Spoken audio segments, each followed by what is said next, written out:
Hey guys, yours truly, Kevin Grace. I'm here in Las Vegas, Nevada. Behind me was where the world famous Riviera Hotel Casino once stood, and now, got knocked down to make way for a little more of expansion of the Las Vegas Convention Center. But you can still see the outline of where the building was, this little area there. That whole area was part of the complex. I did stay here one time. It was a nice little hotel, and as you can see, the Circus is probably one of the older hotels that is still around, going strong. And but yeah, this is now over here part of the Las Vegas Convention Center area. So they made tunnels underneath where they have these Teslas that'll take you around the complex. But this is what it's like. I'll try to put that video of me years ago, right when the casino had closed, the Riviera. Let's see if I still have that clip. Hey guys, this is yours truly, Kevin Grace. I'm here in fabulous Las Vegas, Nevada, and behind me is an old Vegas landmark that is slated to be imploded. Back in May was the last weekend of its existence. Open for business, the Riviera Hotel now stands waiting to be demolished and turned into another additional part of the convention center for whatever crazy reason. This is one of the hotels where Frank Sinatra, Dean Martin, Sammy Davis Jr. Used to hang out, the old Rat Pack.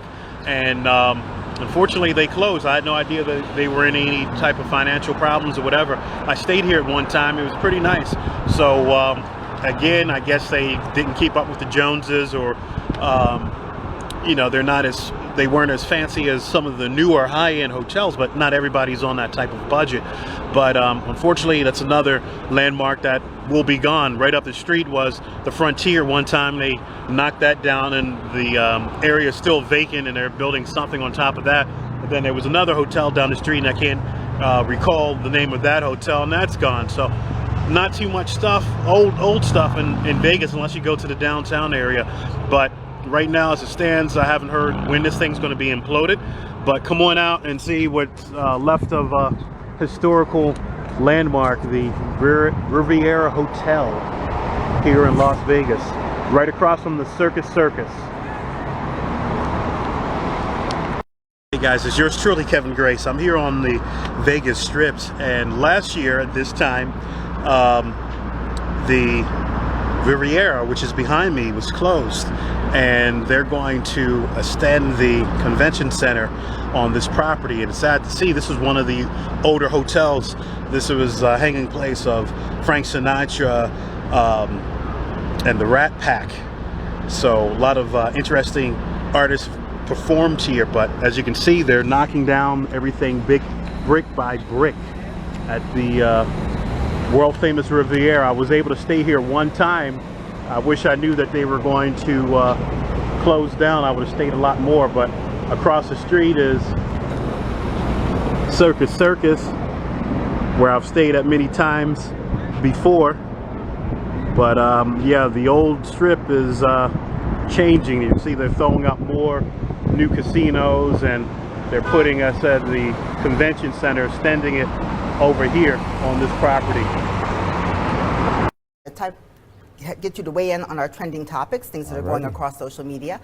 A piece of Las Vegas history officially closed its doors today. The Riviera Hotel is no longer open for business. It all happened actually at about noon. Yes. Don't cry, David. Don't cry, David. The Riviera first opened 60 years ago and was the first high-rise hotel on the Las Vegas Strip. Liberace was the resort's first headliner. He performed there for several years. Frank Sinatra, your idol, also headlined the Riv at one point. Other notable celebrities to perform there include Elvis Presley, Barbra Streisand, Joan Rivers, MC Hammer, our own Pia Zadora, who's here in town. The property was bought by the Las Vegas Convention and Visitors Authority in February. They're going to tear it down to make room for more convention and meeting facilities. Furniture and fixture, those from the Riviera, are expected to be auctioned off in mid-May. So, guys, what is your fondest memory of the Riviera? You're over here shaking your hand. You You're have like, to tell you us have to have about, some. yeah, you have Well, to have actually, one of the last Rat Pack shows that we were doing a 6-night-a-week run was at the Riviera. Wow. And unfortunately, you know, when other owners started to come in and they started to change things around, you know, we got our notice that they didn't want to do a Rat Pack thing anymore. And to me, it is a part of history. I mean, just walking through the Riviera and, you know, you talk about guys even like Buddy Hackett and Sinatra, Tony Bennett. I mean, everybody has performed there one time or another, and it's just sad to see a place like that go down. Almost as sad to see that, like when the Sands went down, there'll never be another Sands. Right. I just visited the property about a month ago knowing that this place was going to be imploded, so I went and ate there, went and took pictures. I feel so bad for all of the artists that were performing there, Matt Kazam, the comedian, Dirk Arthur. They're going to have to find new homes soon. Hopefully they'll land on their feet at a different property, but I would love to have that Riviera sign. Hopefully the Neon Museum will get it, but wouldn't it be amazing to have that? I think Lonnie Hammergren, our former lieutenant governor, could probably make some space on his property, because you know he has signs for everything. Lonnie probably has already put a down payment on it if he can get it. That would be incredible. Right. But there are some positive sides to this as well, right? I mean, it's sad, but then we think about the future and that our tourism rate, right, is increasing by the second. I mean, after this weekend, we can really feel that energy here, and we love those kinds of weekends with that energy. Well, one of the reasons why the Convention Authority is doing this is because, you know, people think we've got all of these rooms here, and we do. We have a ton of rooms in conventions, but we can't compete with the smaller conventions. We can handle the massive conventions, but what we're missing out on are the smaller markets. So even though it seems kind of counterintuitive, we really need this space to bring in more tourists. It's going to bring about 6,000 permanent jobs too, so that's really good. Can I ask you a quick question on the whole situation? Since the other side of the casino has built, I mean, of the strip, has built up so much, do you think that that's hurting your places like the Riviera? We just got the new SLS, which you know, we wish them all the luck in the world. But it's just the other side of the strip has gotten so powerful. Right. I think you might have a point there, and it's all mostly south-driven. Right. And that's the wonderful thing about the guests we're going to have on. We're going to be talking about Rock and Rio. It's neat to see the north end of the strip beginning to be redeveloped. But I think you have a point. Yeah, that's something for us to That's continue something to talk I've noticed. about. You know. Yeah, And definitely. you would know. All right, the newest addition to the royal family. Well, in just 13 hours, the Riviera will close its doors for good. There was no shortage of people stopping by the casino to take one last picture before the 60-year-old hotel shuts down. Action News reporter Brian Callahan joins us live with more on what people had to say about their final trip. Brian, this is kind of a sad one.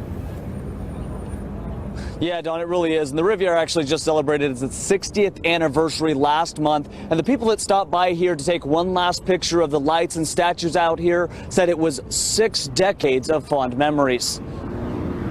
One of them I spoke to has been dealing cars for 52 years, and he said he's done with it. Andy Thompson came to town Wednesday for his daughter's wedding and has been spending time in the Riviera talking to dealers. He says he plans to be at the tables until the very end. I'm going to be here when they shut down. While not everyone is sitting at the tables until the end, many people are pausing to remember the historic hotel at the corner of Las Vegas and Riviera Boulevards. I've been here a couple times playing in the tournament, and it's like, you know, like I said, end of an era. Just emotions, sadness. You hate to see something that's been around so long to go away. Gonna miss it. Many of the locals and tourists that have been coming through have been taking a stroll through the Riviera for one last time. Before they leave, most have been taking a picture with the famous Crazy Girl statue. A lot of memories. What's your favorite one of the Riv? The girls. I was actually wanting to take a photo of the buds. While many are sad to see the Riviera close its doors, they say they're eager to see what the Las Vegas Convention and Visitors Authority has in store for the site in the years to come. It's changing. Vegas is always changing, and it's gonna. I think the future here in Vegas is gonna look good. As I said, the Riviera closes at noon tomorrow. At that point, they'll start setting up for the liquidation sale that starts on May 14th. Reporting live on the Strip, Brian Callahan, Channel 13, Action News. All right, Brian, thanks.